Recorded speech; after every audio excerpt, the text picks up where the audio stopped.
We'd love to hear from you in the comments. Let's begin. For years, I lived under the illusion that my marriage was built on trust, loyalty, and a love that could weather any storm.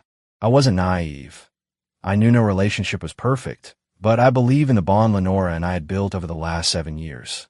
Until one evening shattered everything. That Friday, I came home exhausted but content. The familiar scent of our home greeted me as I loosened my tie, eager to unwind.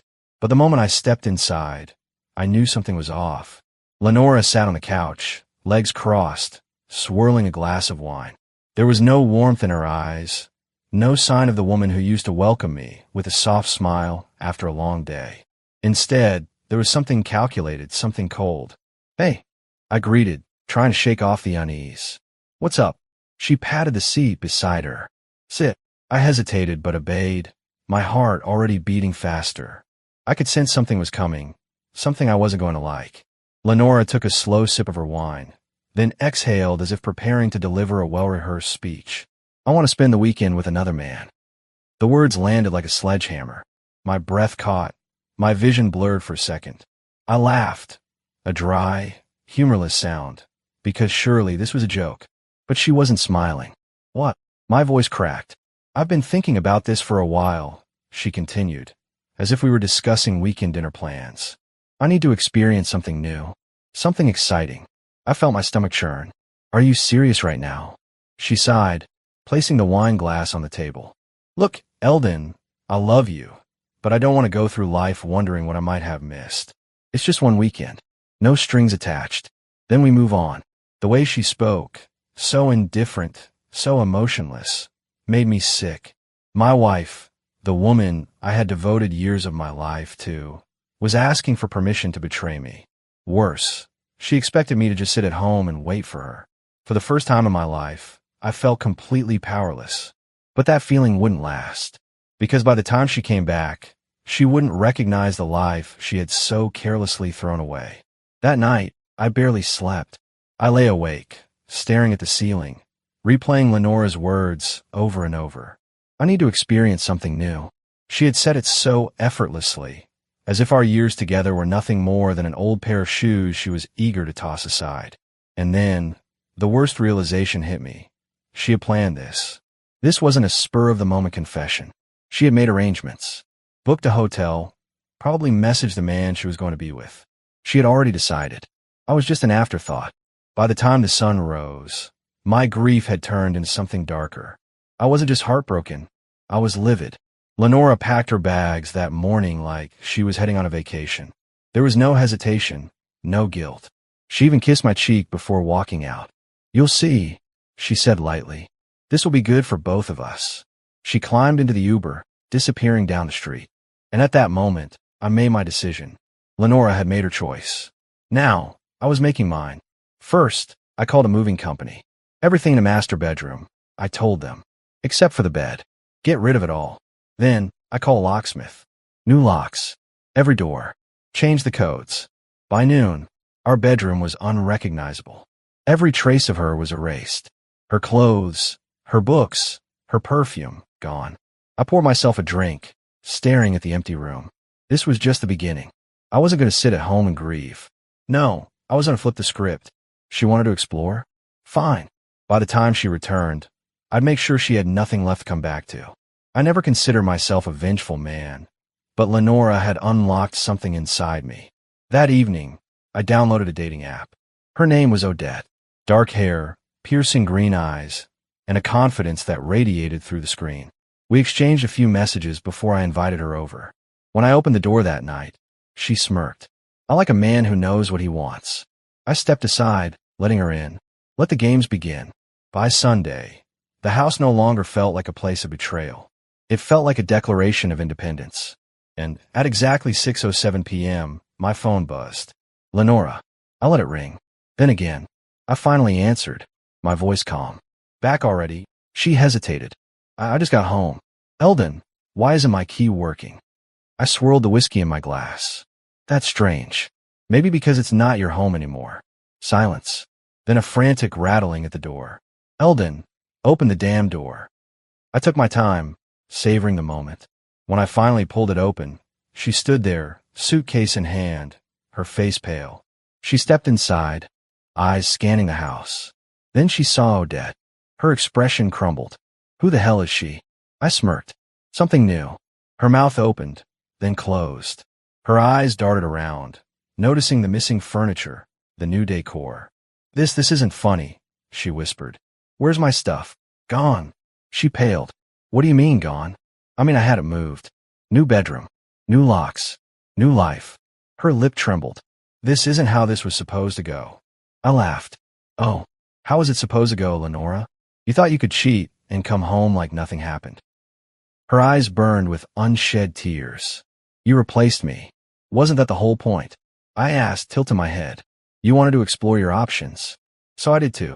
Her hands clenched into fists. You don't just replace a marriage, Eldon. I let out a dry laugh. That's exactly what you did. She staggered back as if I had struck her. The moment was perfect, and it was only the beginning. Lenora stood there, her grip tightening on the handle of her suitcase. Her knuckles turned white as she tried to process what was happening. The woman who had walked out of my life so carelessly now stood in the doorway, staring at me as if I had betrayed her.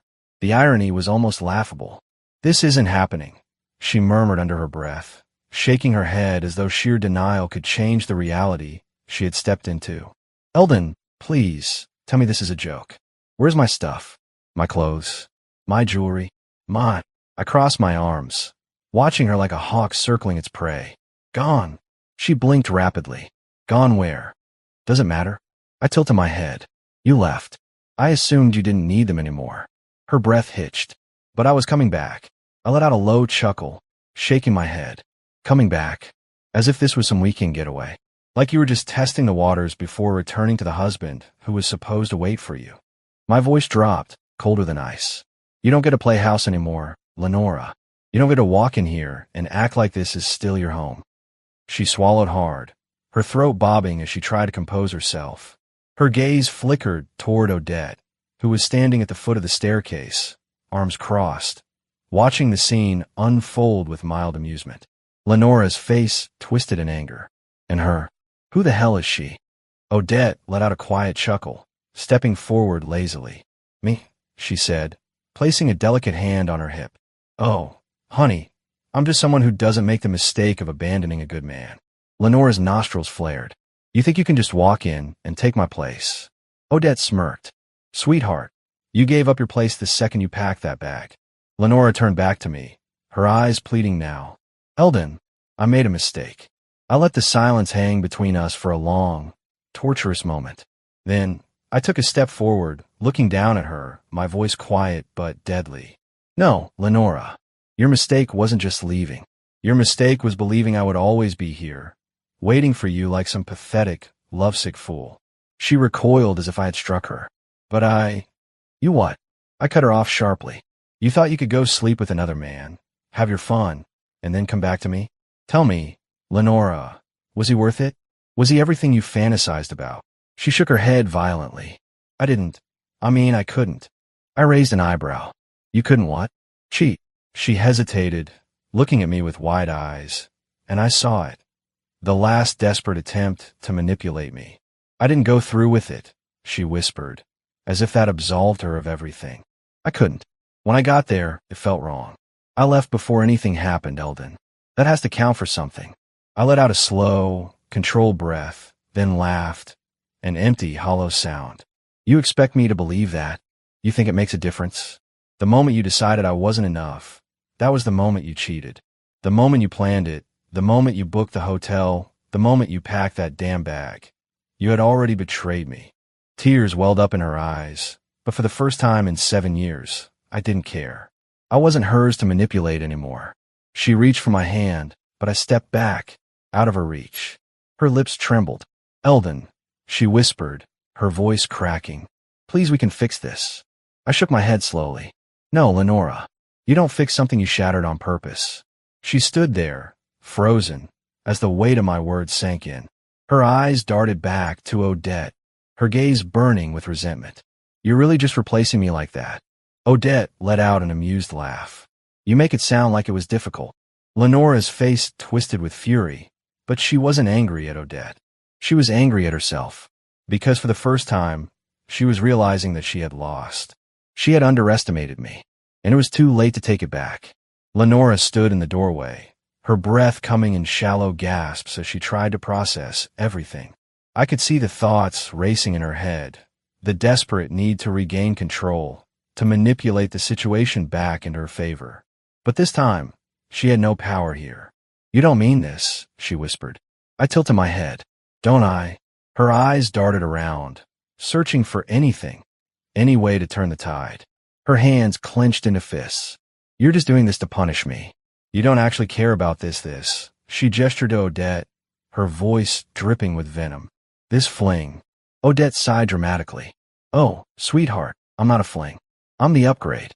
Lenora snapped her head toward me, her face turning red with fury. "You can't just throw away 7 years, Eldon." I exhaled slowly. "You threw it away, Lenora. I'm just making sure you don't get to pick up the pieces." A storm of emotions flickered across her face. Anger, regret, desperation. And then, finally, fear.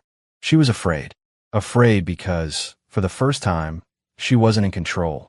Afraid because she had gambled everything on the belief that I would always be there, waiting for her.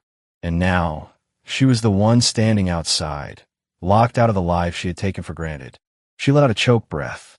"I don't have anywhere else to go." I leaned against the doorframe, crossing my arms. "Not my problem." Her lips parted in disbelief. You can't just leave me like this." I smirked. "Funny.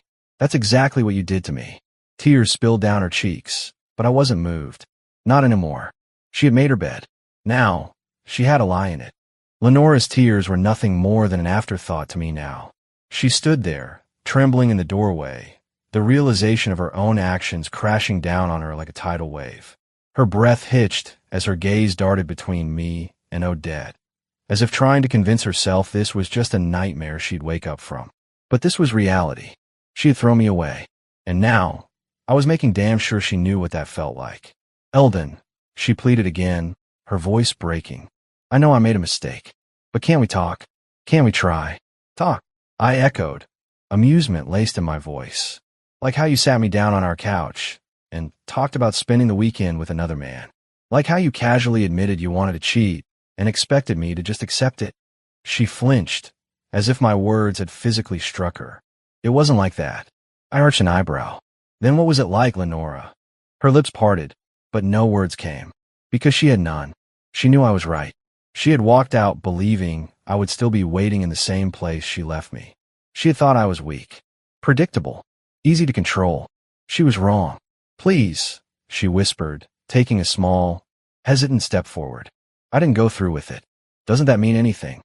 I exhaled, running a hand through my hair, then met her gaze with a look so steady, so unwavering, that she knew this wasn't an argument she could win. "You think the betrayal started when you were in that hotel room?" I asked, my voice dangerously low. "No, Lenora. It started the moment you decided I wasn't enough. It started when you looked at me, the man who gave you everything, and still chose to chase something else." Tears spilled down her cheeks, but I felt nothing. I wasn't hers anymore. Her hands trembled as she reached out again. "Eldon, please, I took a deliberate step back. You don't get to touch me anymore," I said coldly. She gasped, as if my words had physically crushed her. Odette let out a soft chuckle from behind me. "Oh, honey," she said, amusement dancing in her voice.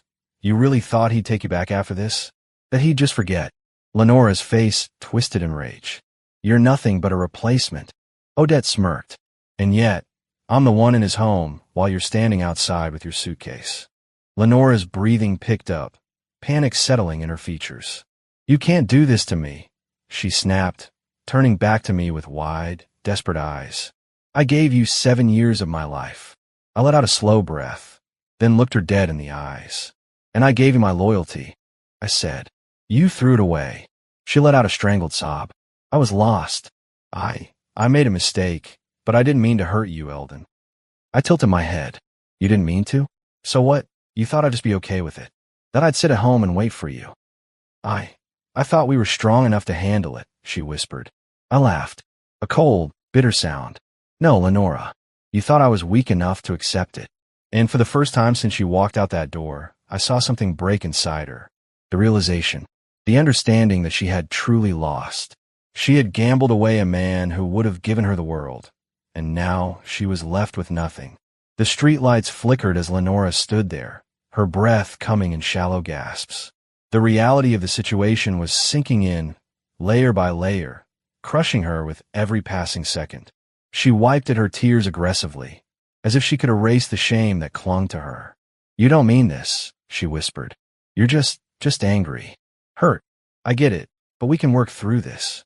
I exhaled, shaking my head. "Lenora, stop. Just stop." "But—" "No." I cut her off sharply. "You don't get to walk away, taste a different life, and then decide I was the right choice all along. You don't get to come back to me now that you realize the grass wasn't greener." She shook her head rapidly, desperation creeping into her voice. "That's not what this is." I gave her a look so pointed, so sharp, that it silenced her instantly. "Isn't it?" I challenged. She was suffocating under the weight of her own actions now, and I could see it, the panic, the regret, the disbelief that her own decisions had led her here. Her breath hitched as she tried a different approach. "I'll do anything, Eldon.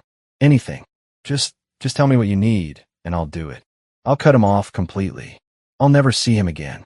I'll delete every message, every number. I'll prove to you that I love you, that I choose you." Odette clicked her tongue, shaking her head. "It's so cute when they beg." I stared at Lenora for a long moment.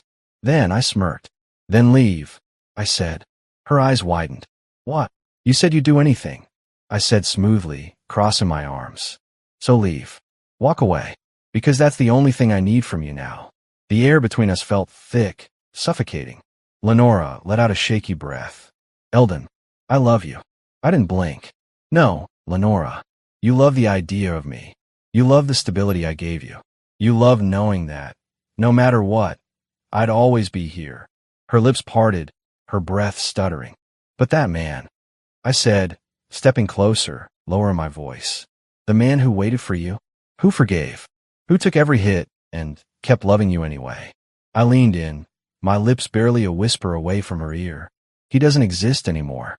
She shuddered, and I stepped back, watching her completely unravel. Lenora shook her head violently, her chest rising and falling with sharp, panicked breaths. She was desperate now, clawing at anything that might give her a chance. "Eldon, please." I took another step back. "This conversation is over," I said simply. Her breathing hitched. "You can't just end us like this." I exhaled. "You ended us the second you decided I wasn't enough." Her fingers trembled around the suitcase handle, her entire body rigid with tension. She wasn't used to this. She wasn't used to losing. She had spent years believing she had me wrapped around her finger, that no matter what she did, I'd always be there. But now, she was standing on the outside, and I was the one looking down at her. Her lips trembled, but she found no more words. So I gave her one last look. "Goodbye, Lenora." And then I closed the door. The click echoed through the silence, final and absolute. Lenora was gone, and for the first time in 7 years, I felt free. As soon as the door clicked shut, I felt it, the weight lifting from my chest. Lenora was gone. The woman who had once been my everything had now become nothing more than a lesson. I turned back toward the living room, where Odette was watching me with an amused smirk, twirling the rim of her wine glass between her fingers. "You did good," she said. I exhaled, running a hand through my hair. "Yeah. You think she'll leave quietly?" I let a hollow laugh. Not a chance in hell. Because Lenora wasn't just going to accept this. She wasn't the type to walk away without a fight. No, she would try to claw her way back in. She would try to win, try to twist things in her favor. But she didn't know it yet. She had already lost. I didn't have to wait long for Lenora to make her next move. The next morning, I woke up to a series of messages from mutual friends. Lenora was playing the victim. She had spun the story beautifully, telling everyone that I had kicked her out, that I had betrayed her, that I had cheated first, and that her weekend away was simply her trying to fix our broken marriage. It was laughable, really. She had crafted the perfect tale to paint me as the villain. But she had underestimated me, because I had proof. I made my way to work as usual, though my phone never stopped buzzing. Friends, family, people asking what had really happened. And then I got a text from her. Lenora, you're ruining my life. I stared at my screen, smirking. Me? No, Lenora. You did that yourself. She called. I let it ring. Then, I sent the screenshots, the exact text where she had asked for the hall pass, the ones where she told me she needed to explore something new. I sent them to every single person who had texted me about her version of events. It didn't take long. Within an hour, her lies unraveled. Her carefully crafted sob story collapsed under the weight of the truth. I didn't hear from her for the rest of the day, but I knew better than to think she was done. That evening, as I poured myself a drink and settled onto the couch, my phone buzzed again. An unknown number. I answered out of curiosity, and a familiar voice filled my ear. "You think you're so clever," she hissed. I smirked. "Good to hear from you too, Lenora." "You ruined my reputation," she snapped. "Do you have any idea what people are saying about me? That you're a cheater?" I mused, sipping my drink. A pause, then a sharp inhale. "This isn't over, Eldon." I chuckled. "Oh, but it is." She let out a bitter laugh. "You think you've won? You think you've punished me? I haven't even started yet." I arched an eyebrow. "What are you going to do, Lenora? Cry harder." "You'll see," she whispered. "You're going to regret this." Then the line went dead. Odette, who had been listening from across the room, sighed. "Well, that was dramatic." I shrugged. "She's desperate, and desperate people always made mistakes." Lenora's next move was expected. The next morning, I received an email from a lawyer. She was suing for half of everything. It was laughable. Lenora had never been the breadwinner in our relationship. I had paid the bills. I had supported her when she wanted to quit her job and find herself. Now she wanted half. I walked into my lawyer's office with a smirk. "Destroy her," I said simply, and he did. Within a week, the lawsuit was thrown out. Lenora had no legal ground. She walked away with nothing. Days passed. Then, one evening, she showed up. On my doorstep. She looked different. Disheveled. Eyes swollen from crying. I didn't say a word as I opened the door, watching her shift on her feet. "Eldon," she whispered, "please." I exhaled. "What do you want, Lenora?" She let out a shaky breath. I have nowhere else to go." A beat of silence. Then I smirked. "Not my problem." Her lips parted, eyes widening with disbelief. You don't mean that." I tilted my head. "Don't I?" Tears slipped down her cheeks. "Please. I miss you. I made a mistake." "You sure did," I said flatly. She sniffled. We were supposed to be forever." I crossed my arms. "Yeah, and forever ended when you packed your bags." She let out a soft, broken sob. I stepped forward, lowering my voice. "You wanted to explore," I said. "So go. Explore." Her breath hitched. I gave her one last look. "Goodbye, Lenora." Then, I closed the door. And this time, she didn't knock again. For the first time in years, I felt free. No more wondering if I was enough. No more waiting for someone who didn't deserve me. Odette sat beside me that night, sipping her wine. "You okay?" she asked. I smirked. "Better than ever." She grinned. "Good. Because she's not coming back this time." And she didn't. Weeks passed. Life moved on. And I thrived. Lenora? She tried, of course. Texts. Calls. Desperate attempts to rekindle something that had turned to ash. I never answered. She had been my past. And I was only looking forward. One final message. "Lenora, I get now. I lost you. I wish I had realized sooner. I'm sorry." I read it. Then deleted it. No response. No closure. Because she didn't deserve closure. The past no longer haunted me. Odette leaned against the counter one evening, watching me with a knowing smirk. "So," she said, "what happens now?" I exhaled, taking in the peace that had settled in my life. Now, I mused, smiling for the first time in years. Now I live. And I meant it. Because Lenora had been nothing more than a lesson. And I had learned.